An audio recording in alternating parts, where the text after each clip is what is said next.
I'll change how they view serikali. Okay. That is not general view. But priority.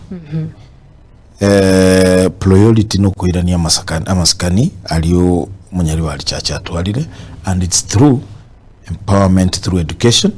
So education will be a critical pillar gochikwagacha, and it is not just building classes or just painting the classes that are there, changing iron sheets the way people think that is now Otumire CDF. It is getting the allocation we have. Yes. And I've been saying this in several other forums. Tuwari kubuata abana 30 or say 50 within the mandate allocation yet. Yes. To lift abana abende babe targeted courses. Chila tokonye buno Nyaribari Chache. No mugusi in general. Yes. Abana baliyo baende over make sure kwa bakire into this program. Baende bakole courses, let's say bakole medicine here, a pilot iga, engineer there. Critical areas that are in need or in demand as a country in Kenya. You'll have, let's say, 10 surgeons, 10 pilots, these engineers, these architects, just a pool of 50 in the first year. Okay. 50 graduating Korugaiga, you'll have changed the life not only of these kids, but of the entire society. Tewe pilot yekorungumbo aligose neurosurgeon yekoruali. Do you know the impact of that one person within a village?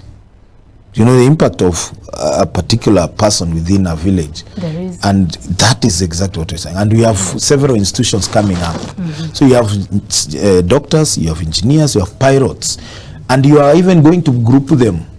Njenkorusia abantu bakuru Kyogoro naba beka bana bakora neurosurgeon this round. Abana bakora pilots bakuru eward ya Birundu. Abakuru township bakora course, let's say engineering. Yeah, urban development, infrastructure. By the time abana bakoirana 4 years ikarongo tinkarego tabuki the first cohort ekere koirana. Ekere cohort yekoirana 4-5 years, you'll have changed the scope here, and that is the first year. Do that for 5 years, you'll have trained how many? 200 people, critical professionals, and you'll have changed the scope. I'll give you that example, and I've been giving this example. What happened in Iluo Nyanza? They picked around 20 kids, young men. They were taken out there. They were trained, came back and took positions in government, pushed into government, developed the entire region literally. The big names that everybody is talking about, Tom Mboya, Obama, and the like.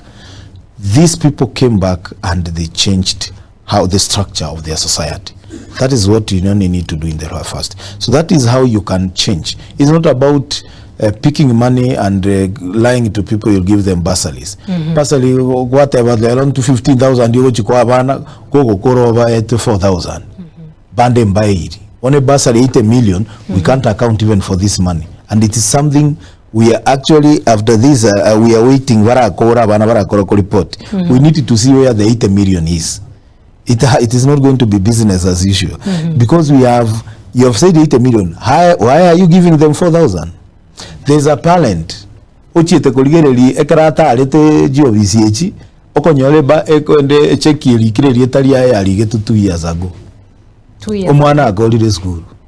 That is the question. Your guess is as good as mine.